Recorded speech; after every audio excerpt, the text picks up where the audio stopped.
I don't like flip phones. Honestly, I've already said that the Zenfone 9 is a way better deal over the RAZR Plus 2023, so money is not the reason to buy this phone. Actually, I'm not sure why you would even want to buy this phone, even if you're thinking of reasons. But by the end of this review, I have to have a reason for you to consider this phone, right? Hello everyone, this is Matt from Real World Review, and today I'm spinning my review video a little, or should I say flipping it. I swear I'm not a dad, even with these jokes. This is not a bad phone, just not a special phone. The RAZR Plus 2023 shares most of its name from the iconic 20-year-old Motorola RAZR V3. Then, skipping some years and phones with a RAZR name, we get to 2019, where Motorola finally announced their first folding phone in a long time, the Motorola RAZR 2019. Ironically, it wasn't until 2020 when they released this one, the eSIM-only 4G phone that looks just like the old V3, and then the one that I reviewed, the 5G one, that lost its OG design just a little bit. Then in 2022, they made another version, still with the RAZR name, just 2022. This took away the budget specs and actually gave it flagship specs, like the Snapdragon 8 Plus Gen 1 chip. This was not made for the US, but the RAZR Plus 2023 was. But there was something strange about that. That growing outside screen was huge, just like the inside screen, but the rest of the specs either stayed the same, like the processor and storage, or shrink, like the megapixel count on the main camera. That said, the RAZR 2022 pricing was reasonable at about $900 US, while RAZR Plus 2023 was $1,000. Not everything is bad about the phone though, as we did get a bigger battery moving to a 3800 mAh cell, as well as adding 5-watt wireless charging, giving you more than just 30 watts of wired charging. This is downgraded to USB 2.0 speeds though, something I never really understood when the Pixel 4a was better than that at $350. There's no 8K video capture on this phone, which is fine, but taking it away is just annoying. Lastly, the outside screen is just, well, I don't get it.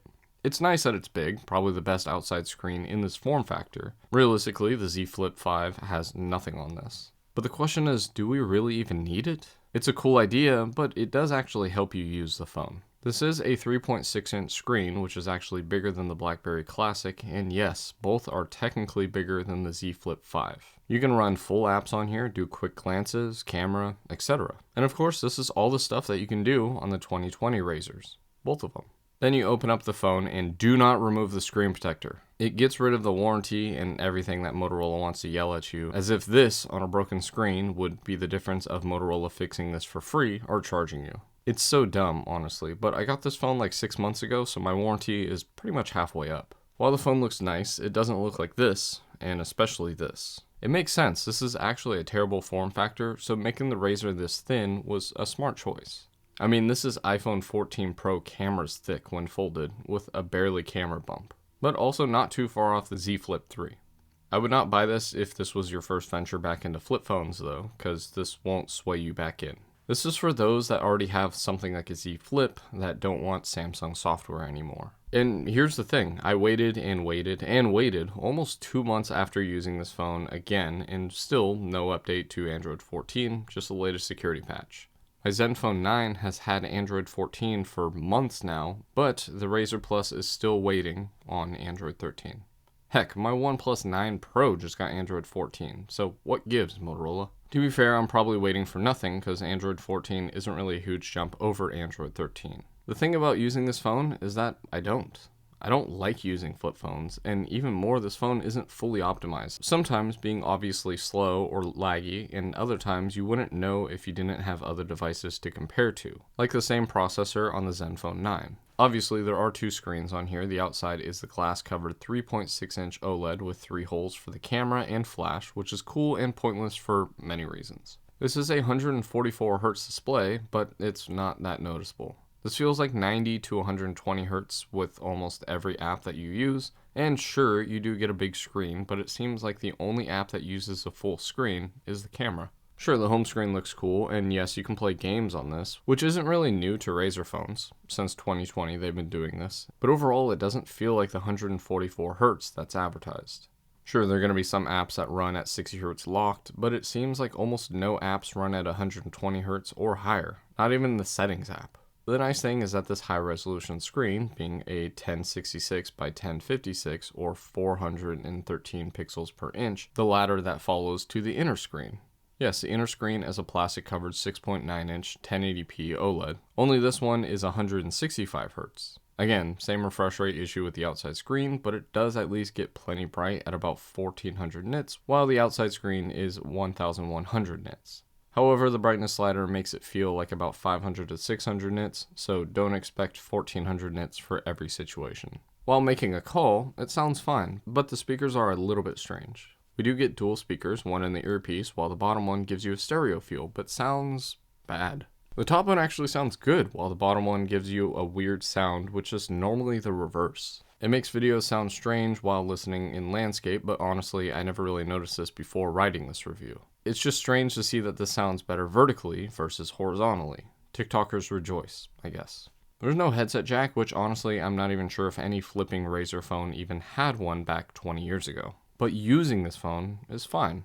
It's pretty small, so having a flip phone to save space in your pocket is somewhat acceptable to say here, but then again, it has the thickness of 2 Pixel 5s. There are some drawbacks to this design, one being cases. They do exist, but why make this phone bigger? Also, it's a fragile phone anyway, a case is not going to protect that inside screen. So I chose to go without a case, and as you can see, not the best results. The sides seem to be okay, which is where the single SIM tray is, and the volume and power buttons are, the latter which has a fairly reliable fingerprint scanner built in, but the metal wraps around the front and the back, which scratches fairly easily, and is even fading here. It makes me sad, but that was my choice. I told you the battery has 2 cells in the top and the bottom of the phone, totaling 3,800 milliamps, but honestly, it's not that bad. You can do moderate to heavy usage on this battery and still get through the day, and with 30 watts of wired charging, topping this phone off is really easy to do. The phone does get warm, but not overheating warm. I mean, of course it'll get pretty hot when you're doing graphic intensive gaming, but outside of that, it doesn't really get too hot.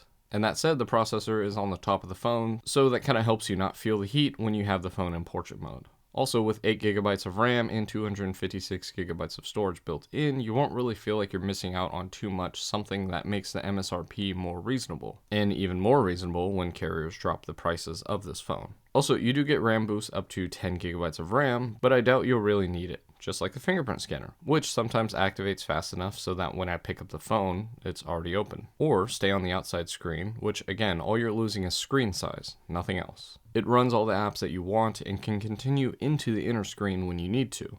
It does seem small, but typing on this isn't actually as bad as you would think given the width of the phone. At 188 grams, this is actually a fairly light phone for the size, something that feels even lighter when you open it up. The durability of the phone is strange when you think about it, being IP52 dust and water resistant, but actually, it isn't. IP52 is simply water repellent, which means drops of water should be okay for a while, but no submersion is allowed. Like I said, the inside is all plastic, but the outside is Series 7000 aluminum, while the front and back glass are Gorilla Glass Victus. So it's a durable phone, but also not. Plus, I've seen multiples of the front screen glass cracking above the actual display. So not that durable. The cameras are also a disappointment, being a 12 megapixel standard sensor that is optically stabilized, while the other camera is a 13 megapixel ultra wide, but this allows for macro shots since it is focusable. The cameras are usable, but the shots are obviously not going to be amazing. Video goes up to 4K at 60 frames per second on the main camera and the front camera surprisingly, but the quality is good. Not amazing. Speaking of, the front camera is a 32 megapixel fixed focus sensor, which isn't too surprising. Just like most high megapixel front cameras, the image is not that good, to me at least. And yes, you can obviously use the front screen as a camera preview and even take the photos. Shouldn't be too surprising seeing that the small screens on the Samsung Flips had this option as well. There's a lot of modes here, but none that can make the shots stand out, at least for me. That said, Motorola isn't really known for their cameras. However, they are known for their flip phones, and honestly, I would still take this for the novelty and software.